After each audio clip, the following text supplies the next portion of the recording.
Hello and welcome to C-Suite Secrets. I'm Heather Parsons, your host. I'm a serial entrepreneur, fractional CFO, and a business value strategist. I've spent years juggling business and family life while helping entrepreneurs scale, optimize cash flow, and build real financial success in their business. On our show, we bring you real conversations with founders, executives, and operators about what actually moves the needle in their business. No fluff, no filler, just smart strategy, systems that work, and insights that you can put to use in your business right away. With that, let's dive right in. Today, we have Andy Janaitis on the show. Andy, welcome. Thanks for having me, Heather. Glad you're here. I'm really looking forward to our conversation. So to get us started, for folks who may not know you and not be familiar with what you're working on, give us a little intro and tell us how you got started as an entrepreneur. Awesome. Yeah. So Andy Janaitis, we run PPC Pitbulls. We're, I would say, a boutique marketing firm helping businesses, small to medium businesses, especially in B2B sales. And where our focus really lies is getting the data right to make sure that you are setting proper goals, getting a strategy to get there, and then measuring outcomes so that you can make smart decisions. And that kind of came through my entrepreneurial journey. I came out of school as an industrial engineer, and I was in data science and modeling and simulation for a long time, worked for a number of different agencies and served government and enterprise clients. But I always kind of had that entrepreneurial bug. I really wanted to serve smaller businesses and kind of work in projects where I could affect change a little bit more and have more of a direct connection with the decision makers. So when I had my son on the way, this was back in 2000, it was kind of at that moment where it was like, well, it's going to be either now or probably never. So, my wife was very supportive and said, okay, well, let's go for it and see where we go. And kind of, as happenstance would have it, around that same time, I had a colleague who was really focused more on the marketing side specifically, and he was going off to start a business specifically in paid ads and paid marketing. And he brought me in to help with some of that data side, so understanding, not only how to interpret the numbers, but also the technical setup to make sure that we were measuring what was happening when customers hit the website, and what the outcomes were. And from there, we kind of just, built the business. Eventually he took a step back. So it's just me and my employees in the business now. But yeah, it's how we've kind of grown by working with these small businesses where I'm always a little bit surprised in meeting a new founder. They say, hey, we're trying Meta ads, we're trying Google ads. And, this agency, they had us spending all this money, and I don't really know if I really got anything out of it. I don't really know if it worked or not, and it's not that, hey, we ran it and it didn't work. It's always, yeah, I'm not quite really sure. And that's always a big, red flag for us. It's like, hey, before you ever launch the first ad, we should know exactly where every ad dollar is going, what became of it, and ultimately, what were the outcomes from people who saw that ad and got to the site. So that's really where my passion is getting that data set up and helping people to understand, really what's working and what isn't working in their own business, and then making really good strategic decisions about how to grow from there. I love it. And as a fractional CFO, you're speaking to my heart with that data. Absolutely. I think that's one of the things that's really interesting, especially as I work with clients and they do have ad spend and marketing spend. They don't really know what their results are. So what are some of the things that they should be looking at if you are spending on ads or you have other help going out into marketing? What are some of the metrics that really matter there? Yeah. So the number one thing I always like to let people know is you've got to know what your goal is before you start, right? And that kind of gets to this metric question. Because a lot of time people will jump in and they'll say, hey, I was scrolling Instagram and I saw this agency pop up and told me that, hey, the only way to grow my business is through Instagram ads, or, hey, I've got to be trying YouTube ads, or, I've got a competitor that's really crushing it on Google. How come we're not doing that? And ultimately, all of those tactics are not going to work if, first and foremost, you don't know what you're trying to get done. So if you're a product business, are you trying to get more revenue generally? Are you trying to get more sales and drive, the highest dollar value per sale possible? Or are you trying to acquire new customers and, you're going to sell to them later in the customer life cycle through other means? Maybe that's not the purpose of your ads. The purpose of your ads is just to acquire the customer. Or if you're a lead gen business, are you looking to get just leads in general, or are you trying to get a very specific type of lead, or, qualifying leads in a particular way? So before you start with anything, and even defining the metrics, we've got to know what you're trying to get out of the ads. It's not just I saw this tactic, I saw these ads, and I know I've got to be doing it, so I got to start doing it for my business. But from there, there's really kind of two really key metrics depending on if you're selling a product, if you're bringing in revenue directly from the online sale. Typically there we're looking at something called ROAS, or return on ad spend, which is essentially just the proportion of revenue divided by the dollars that you spent. So for every ad dollar, how many dollars in revenue did you get back? On the lead gen side, if you're trying to build more leads in your business and build more customers, we're looking at a cost per acquisition. So essentially, for the total number of new customers divided by your spend, what was the cost to acquire each one of those customers? And what we find, and what really kind of excites me in our business, is that it doesn't always map to one or the other. Oftentimes, we're working with these kind of more complex sales cycles where there may be ways to purchase individual products through the website, but at the same time, larger customers or more complex or more custom products, you're going to fill out a lead form and get in touch and kind of create a traditional sales relationship and kind of work from there. So figuring out how to balance some of those metrics against each other, and again, understanding for any given campaign or any given set of ads, which one are we trying to affect and how are we trying to get there? I love that. And I love that you only mentioned two. I am, with my clients in particular, I want to keep it simple, right? So, and make sure that those are metrics that we can make decisions based on as well. Exactly. Yeah. So I like the two that you picked a lot. So I'd love to hear your thoughts too on what are a couple of vanity only metrics that always get thrown out there. Exactly. Yeah. And so you reference some of these vanity metrics, things like cost per click, so how cheaply are we getting people to the website, or even, getting to, conversion rate and things like this. I always kind of tell people that, hey, we can game a lot of these metrics where, if people want just the cheapest traffic to their site, I can get you a super cheap cost per click to your site, depending on how we configure your ads. But at the end of the day, if that cheap traffic doesn't convert once they get to your site and they don't ultimately become customers, then you've still wasted a lot of money. You've gotten a lot of, potential prospects, but you've spent a lot of money trying to get them, even cheaply. So I think that's some of those types of things. Cost per click is one of the biggest ones that we see. Total sessions is another, how many people have hit the site. And then I reference conversion rate even because, typically that's where we start to, where the rubber meets the road, and we're seeing how many people are becoming customers once they hit the site. But, oftentimes that leaves out, that not everyone is the same. Sometimes people are more valuable than others. You can drive a lot of leads, but if none of them are qualified leads or the actual type of people that your business wants to serve, it doesn't really matter that a lot of people are converting when they hit your site. So all those metrics have their place, and it's really important for your practitioner. If you're going to be hiring somebody in to run your ads, those are the leading indicators that they're going to be looking at to make sure they're driving in the right direction. But ultimately, those first couple metrics I mentioned, cost per acquisition and ROAS, is where you're really driving to your bottom line. I love that. And driving to the bottom line and managing cost in the process, I think, is crucial for most business owners, because especially if they're on an ad journey and they're trying to bring in leads or they're trying to grow their audience or doing all of those things, understanding their return on investment is huge. So I love what you all are doing. And I think that's super important because they don't always get that. So if somebody's starting out and maybe they haven't really hired somebody to help with this stuff yet, what are some of the things that they need to think about in their business before they bring somebody like you in? Yeah. So I always, one of the first things, and I always kind of, caution people, especially if they're coming to us, looking for ads, especially early on, if they're just out the gate getting started, I always say, get some organic purchases coming through first, right? So make sure that you understand what is the journey when somebody hits your page, what other pages are they going to, where are they spending their time doing research? And there's a really cool free tool for this. It's called Microsoft Clarity that we like to use, that basically you install it on the website once and it will actually record, screen recordings of what happens when somebody hits the site.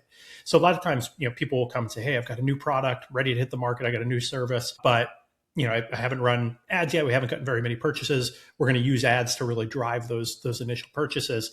And oftentimes that doesn't really work super well because there's a lot of underlying steps that need to go through the process. So if your website isn't set up well to make a sale in the first place, you're never going to be successful no matter what ads you put in front of it. And for that reason, I always kind of tell people, as you're getting started out, first, whatever you have to do to get those first organic sales coming through, friends and family, hit the pavement and meet people, shake hands, and then direct them to your website, and get that working first, and then you can figure out how we're going to layer some ads on top of that to really put gasoline on the fire. But as you're in that process, one of the great tools that we like is Microsoft Clarity.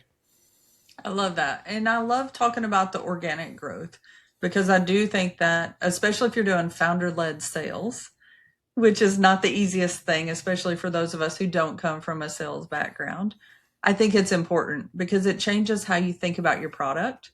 It changes how you talk about your product, and not necessarily something that would be spit out of a chat GPT or Claude whenever you're talking from one human to another. So what have you seen, as people evolve and grow from that perspective until they're ready to really add that gasoline to the fire? Yeah.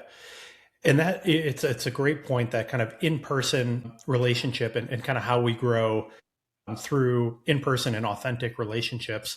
And what we found even for our own business is that, it's people always kind of laugh. I say, hey, we're an ad agency. We don't really run our own ads. And it's because especially for service-based businesses and higher ticket type offerings, there's a trust relationship, so that's why, I'm out here on a podcast talking to you and kind of, building a relationship where people get to know you and get to trust you. People aren't typically going to come in and pay, $4,000 or $5,000 a month for service fees, just by, hey, I made a search and I clicked on the first link in Google search and got there and made a decision.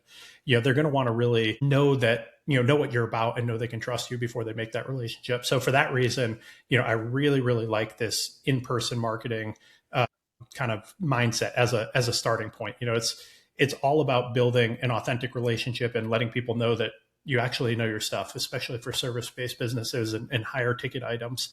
And I think that's especially important in this day and age where it's so easy to fake a lot of things with AI. And it's, for the marketing world, everybody says, hey, how come, I need to have a photo shoot? Why do I need to produce all this creative? How come you can't just, AI that for me? And it's, people can tell at the end of the day. We certainly use AI for a lot of different things, and it's, a very useful tool. But at the end of the day, these authentic relationships are what people are really starving for these days.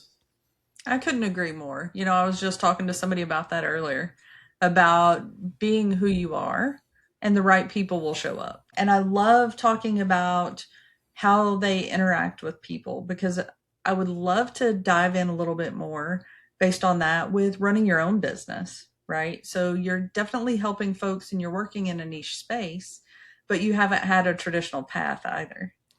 So how has that changed the way you do business?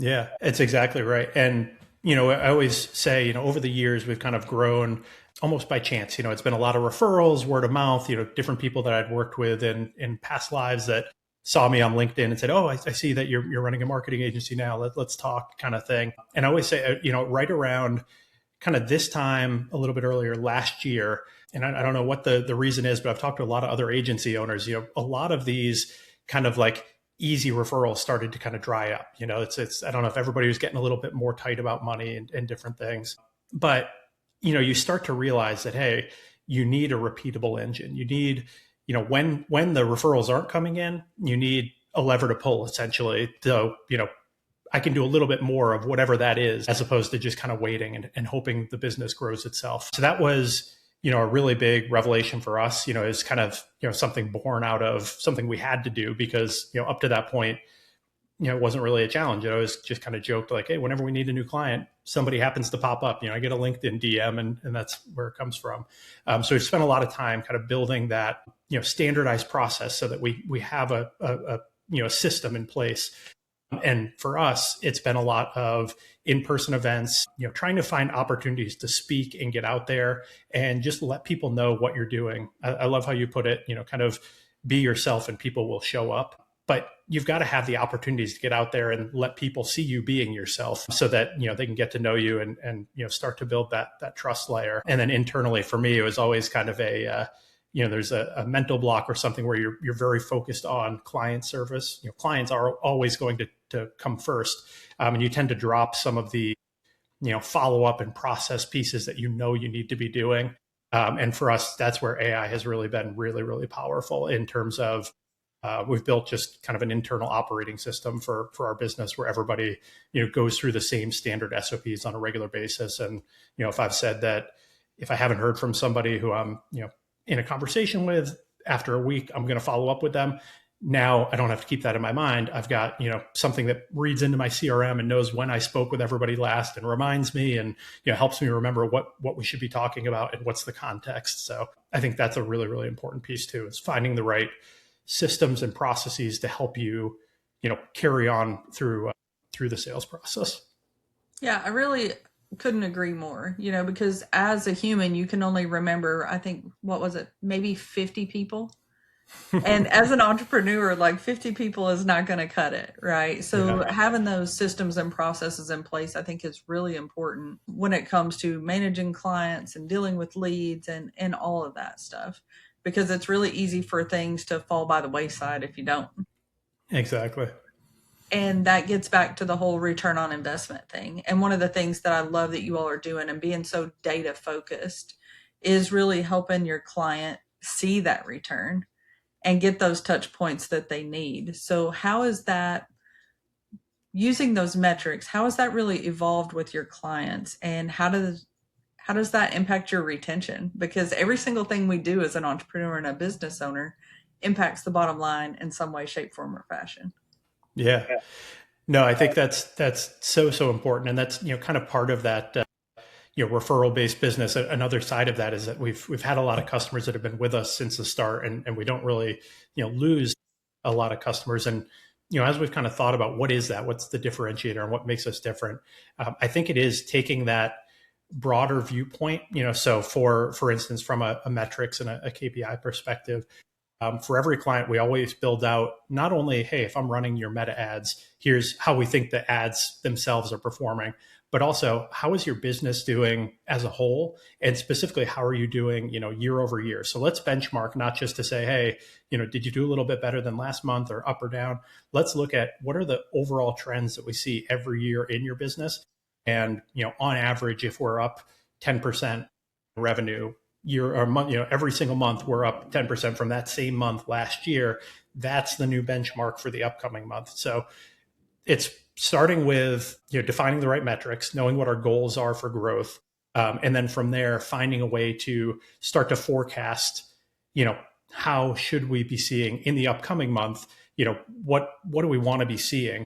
Because oftentimes people will say, hey, I'm measuring ROAS in the ad platform, or, cost per acquisition, and cost per acquisition is $20. Perfect. Is that good or bad? Is it profitable? Is that, right? Are we growing? Are we not growing? So being able to put it in the context of, here's how we're charting out our growth as a business. And in order to hit our goals next month, next quarter, we have to be in these kind of metric ranges. And this is kind of how we're forecasting. Now I've actually got a target every month where I can say, hey, these are the numbers I need to hit. If I want to hit my annual goal, I need to make sure that I'm bringing in this many clients this month.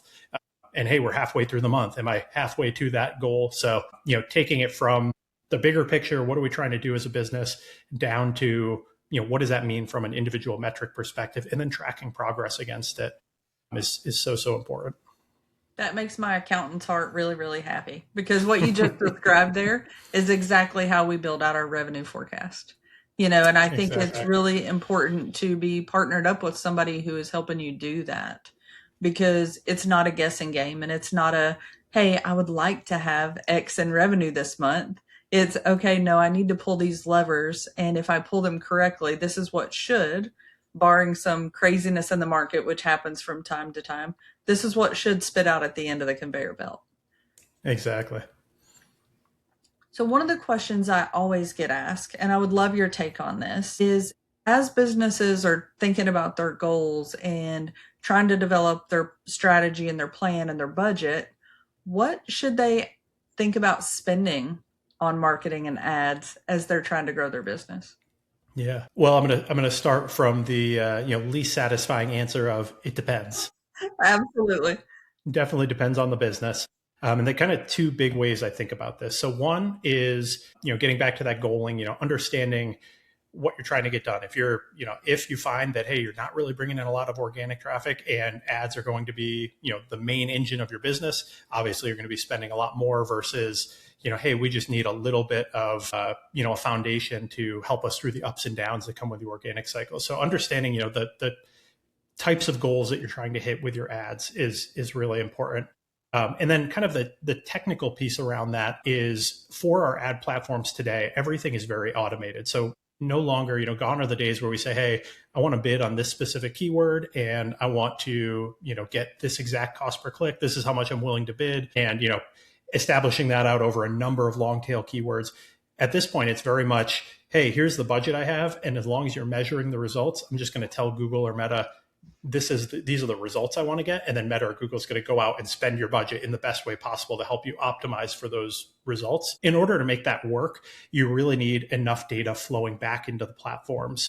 So that's the big constraint on the bottom end of how much you should be spending. On Meta, we typically say we're looking for about 50 conversions a week. On Google, we say we can get away with about 50 conversions a month. But at the end of the day, you can start to say, hey, at a reasonable benchmark, for, being able to bring in a cost per lead. If you're thinking, hey, it's going to be about $100 cost per lead. Well, if I need about 50 leads to, really be getting enough data back in to make that work, that's going to be $5,000 in that given month. And that's where it does differ per business, per industry. What a reasonable benchmark for cost per lead might be very different for different industries and for different businesses. Same thing if you're a more product-based business and you're looking at ROAS, same thing. Typically we say, hey, starting out in about a 3x ROAS, so what your average order value is. If you're getting a 3x ROAS, how much do you have to invest to get to that 50 purchase threshold to make sure you're passing enough data back in? And then the last caveat I always like to put over the top of that, and from a CFO perspective, you'll probably enjoy, it's, can you afford to spend this? At the end of the day, especially as you're starting out, marketing is always experimental. If anybody comes to you and promises a given set of results, run for that provider. That's not how it ever works because it's very business dependent. So make sure that whatever number it is, even if you're looking, sitting across the table from an agency and they say, hey, you've got to be spending $15K a month, and that's the only way that you're going to see success in this ad platform. You have to know at the end of the day, can I afford to put this at risk? Can I afford to spend that as an experiment for growth, or can I not? And, that's definitely, no matter what you come out to from strategically, this is how much you should be spending. You've also got to understand, where does it fit in the broader picture and can we actually afford it? I love that. And you're right. As a fractional CFO, I do love that because at some point spending can become irresponsible. You definitely want to see that return on investment. And a lot of times, especially for those of us who have a longer sales cycle, sometimes that can be dangerous, right? So you think you're going to turn these ads on and they're going to run and money's just going to magically fall from the sky. That's not been my experience. And it's probably not been yours either. Exactly. Yep. Yeah. If it typically takes, 10 touch points to close a client, if it's, from the first time you meet them until the time they actually become a client, if that's 6 months, typically, just because you're running ads, that's not going to all of a sudden change or turn around, so you have to make sure that as you're going into it, I guess that gets to that, being able to afford it perspective. It's not just, can you afford it this month? It's, can you let the experiment play out long enough that you can, not only get leads in the door, but actually figure out if they're going to become, long-term customers. Absolutely. And as we're talking, I know you've spent a lot of time and energy around your ideal client profile and who you all are working with. So as you've had this chance to have multiple different clients walking in the door, what have you seen that's been a common thread throughout those that are really successful with their marketing strategy and what you guys are working on? Yeah. Yeah, I think I'm probably going to sound like a broken record here, but at the end of the day, it's the people who take the time to really understand, where their growth is as a business. And as business owners, we're not always great at that. A lot of times, especially small, medium businesses, there's a passion for something and you're a really great operator, you know how to get this particular job done or build this particular product really, really well. That doesn't necessarily mean you're going to be, an amazing, you're probably not an MBA, right? So it's important to understand at least the fundamentals to start to recognize that, like, hey, it's not just about the product we're putting on the table. It's, also understanding, what are our high level numbers? How are we trying to grow those numbers this year? And then if we're running ads, how does that fit into the big picture? So I think that's probably the biggest gap that we see oftentimes. People will come to us and say, hey, we're running ads, but we didn't see this piece of top line growth. And then we look at it and say, oh, well, yeah, but your ads are doing their job. You're getting new customers coming in, but your returning customer is dropping off. You're not seeing the retention that we'd like to see, or, different types of things like that. There's a million different examples of that, but, really understanding where you're trying to go and how you're going to measure getting there is definitely the biggest gap. And then, just making sure that you're not chasing tactics. It's so easy to see a competitor's running this kind of ad, or a competitor, they've got this email flow, or they send this many emails per month, or, all these different things. Hey, I always see my competitor, anytime I go to these events, like they're always there. So that's got to be the right events for me. It's, you've got to understand why that may or may not be working for their business. And then also, does that apply or doesn't it apply to you? And make sure that you have that overarching kind of goal and story of how you're getting to where you're going. I like that a lot, because at the end of the day, the goal is to get to where you're trying to go. And you mentioned something about being younger in business and people who are maybe just getting started. So if somebody's out there and they don't even have a marketing strategy yet, what are some of the things they should think about first? Yeah. So certainly measurement, understanding, what numbers move the needle for your business. Start to wrap your head around, if I want to make this amount of revenue, how many customers do I have to get in? And then start to look at, a great tool that we use for this is called Google Analytics, where you can install it and essentially just get some data on, for people coming in through your website, where are they coming from? What channels are they coming from? Start to get that understanding of, hey, if we had, 20 leads a month kind of thing, and of those 20 leads a month, how many of them ultimately became customers? And then, kind of moving back in the other direction, where did those 20 leads come from? Is it they all come from organic search, or they all come from referrals that I then put into our CRM, or whatever it is? Understand where you're at today before you start to make the decision of how you're going to change that through marketing and growth. I like that. One other question, something that you mentioned just a second ago, is talking about this shiny object syndrome that people get whenever they see things on LinkedIn or YouTube or on social media. So, what is some of the worst marketing advice that you've seen that's popped up on your feed? Yeah. For the most part, if you're seeing very, very specific tactical advice, it's probably not good advice for you. So oftentimes, I'll see that, especially in the e-commerce world, we just kind of had this wave of TikTok shop is the only way to grow. So you see a ton of like, you got to be on TikTok shop. You get, whatever you're doing, get on TikTok shop. And, for a lot, there's been a lot of brands that have grown really, really well that way, but they also probably had certain infrastructure that you may or may not have as a smaller business. They might have certain partner relationships that you may or may not have. So, I think that's one of the biggest things is just, there's a million different right ways to find growth in your business. And if you're hearing somebody tell you that, hey, this is the right way, or this is, the best way to do something today, double check that work. Oftentimes it's, that might've been what worked best for them, but it's likely not what's going to be your ticket to the next stage. I love that. I think every business is slightly unique, but a lot of the principles and the things that we learn in business are very applicable across the board. So I'd love to hear, you mentioned earlier about referrals slowing down and making some shifts in the market. So what did you learn about running your business that caused you to think about some of that a little differently? Yeah.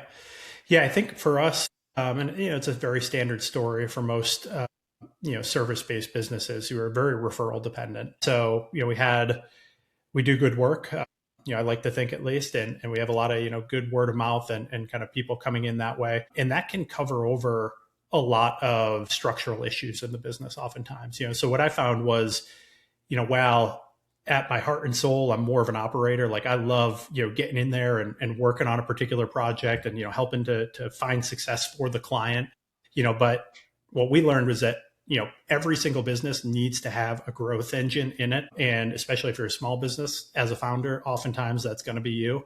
But if you're, you can't just rest on your laurels. And if you're not growing, you're probably falling behind. So if you don't have a good process in place and you don't understand, where growth comes for your business, that's probably a big problem. And it may work in, good economic environments. And when everything's going well, things may feel great.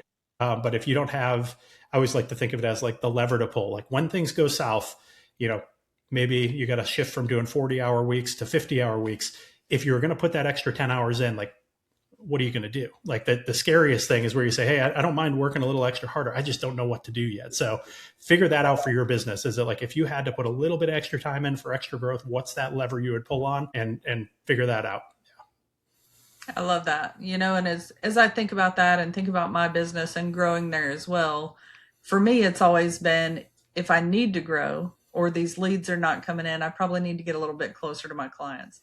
Have I asked for referrals lately? Do they know anybody who needs the same thing in their business? And I know being in a niche market, that can be super helpful. So have you seen anything like that, or going to trade shows and being a little bit more focused on who you serve, that has really made a difference for you all? Yeah.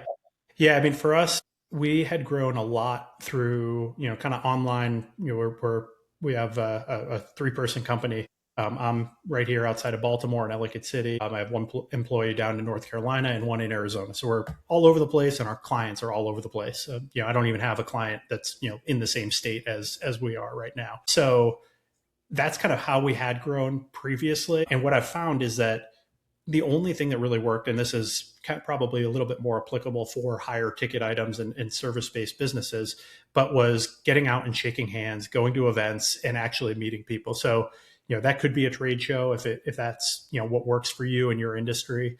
For me, I have 2 little kids at home, so there's only so much travel I can do. So I love these, one-off breakfasts and, networking happy hour kind of things where I can be out of the house for a limited period of time and not, for a week at a time. But yeah, it's just get out there. I've been kind of blown away by how generous people are in a lot of these business development and networking circles. I can't tell you the amount of like sit downs I've had with people who are running much larger businesses than I have. And, there's only so much I have to offer to them. And they're more than happy to take an hour out of their day to, hear about what I'm working on and help, give me referrals and give me, connections to other groups and other people to talk to. But you really can't get there unless you're just getting out, meeting people. And then also, I think a big part of that too is make sure you have a follow-up process and you understand how to continually build those relationships in a systematic way. If you're just going and meeting people once and then never speaking to them again, you're probably not going to get a lot of value out of those relationships. I love that. And I think that is a crucial part. The follow up after the fact is not always easy, especially if you go to a networking and you come back with 30 business cards in your pocket. But it's, how do you remember those? Have a system. I had a girlfriend once that I did some real estate stuff with. She would take a selfie with people when she met them. And that way she would remember who they are. Because at the end of the day, it's hard to put all of these people and places together. But I think it's really important. And you talked a little bit about trust earlier. I think that goes towards building that trust because they see that you're dependable. They see that you're somebody who answers emails or sends a follow-up text. And you don't want it to look like AI, but there's a lot of tools that you can use to help with that process. A workflow, I use Go High Level, talk about it a lot. I love Go High Level. It's super easy, move people through a funnel. Hey, I met you. Here's a follow-up. Let's schedule a coffee. Super simple things that don't have to take an astronomical amount of your time, but they make somebody else feel really good in the process as well. And I think don't be afraid of going to a networking event and getting 2 or 3 contacts out of it. I think, I was a little bit, maybe had higher expectations when I first started going up, but at the end of the day, you may speak to 3 or 4 people in the room and actually develop a little bit of a rapport in the room and, have a reason to contact them and move on to, additional conversations, where as opposed to just bouncing from person to person and just collecting business cards. at the end of the day, it's the same as, making friends or it's a relationship business here. So, if there's fewer people, I think oftentimes fewer quality connections is more valuable than, going in and walking out with that stack of 30 business cards. Yeah, no, I agree completely because you want that relationship. However, you go about getting it, and everybody's different. For me, I like the smaller groups and the more intimate meetups. It's easier to have a conversation and it's not so overstimulating. But if Yeah, you're at a week long event, you know, sometimes it just comes with the territory and you've got to find a exactly. way to deal with it. The other piece there too, and it's, great advice that a lot of people give, and I think it's, hard to put into practice, but you're out there looking for leads and looking to, build business for your business. But the only way to really get there is by giving value first. So, really trying to approach each of these conversations legitimately with, from a point of curiosity. Hey, what are you doing? And then how can I help you get there? Not just, what do you have for me? Or, hey, are you a referral that's going to, eventually become a paying customer for me? Because a lot of the best relationships, you're going to meet somebody, have a conversation, link up for coffee another time. They may introduce you to someone else, and it, just kind of grows out from there. And it may be 6 months down the line or a year down the line where now they have you in mind because you've developed a rapport and you've delivered a lot of value for them over the years. It's almost never, hey, I met somebody and they had this problem and I'm going to solve it for them. And next week we're going to sign a contract. Yeah, I agree completely. That's why I always open the door. If you have a question about accounting or something in your business that I can help you with, shoot me a message. Because Exactly. if I know the answer and it's easy for me to give you a quick response, I'm happy to do it. Because, I was talking to somebody earlier and they said, what is something similar to the fact that what is ordinary to you is amazing to somebody else. And I told him I was going to recycle that, and I did, because I think it's true. And especially somebody who has a specialty like in marketing and understands it to a very granular level with metrics and data to support it, or in the finance space, you have a lot to give that's day to day to you that you don't think about that may really help speed up somebody else's day or improve what they're doing. That's really true. Yeah. Well, awesome. Well, I have thoroughly enjoyed today's conversation. So, before we wrap up, one last question that I definitely have is what's one secret that you wish you would have known starting out as an entrepreneur?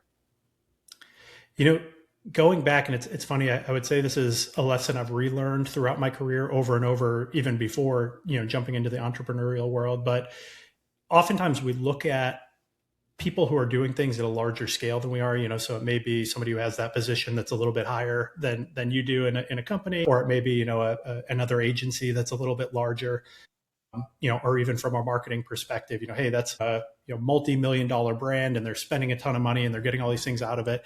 And you always start to say like, oh, they've got some secret sauce, some magic that like I don't know anything about. But at the end of the day, good fundamentals are what get you at every one of those levels. It's focusing on the fundamentals, doing things well. Obviously you need to be humble and understand the places where you don't know what you don't know. And, try to figure things out and learn things on the go. But, especially from an entrepreneurial standpoint, I think, don't be afraid to jump into those bigger rooms and take on some of those bigger challenges. Because oftentimes what you find when you get there, like everybody around you is just trying to figure it out as they go, just like you are too. Imposter syndrome is a real thing. But, as we've kind of migrated through the marketing world, I've worked with a lot of very large companies and very small companies and seen, really good practices and really poor practices at both levels. So, don't think it's not something you can take on and do. Just, jump in and figure it out as you go. I love it. That's some great advice. I really appreciate it, and I appreciate you being on the show today. So, before we wrap up, where can our listeners connect with you and learn more about what you're working on? Yeah. You can come out and find us at ppcpitbulls.com. We have a pit bull at home. She's our mascot.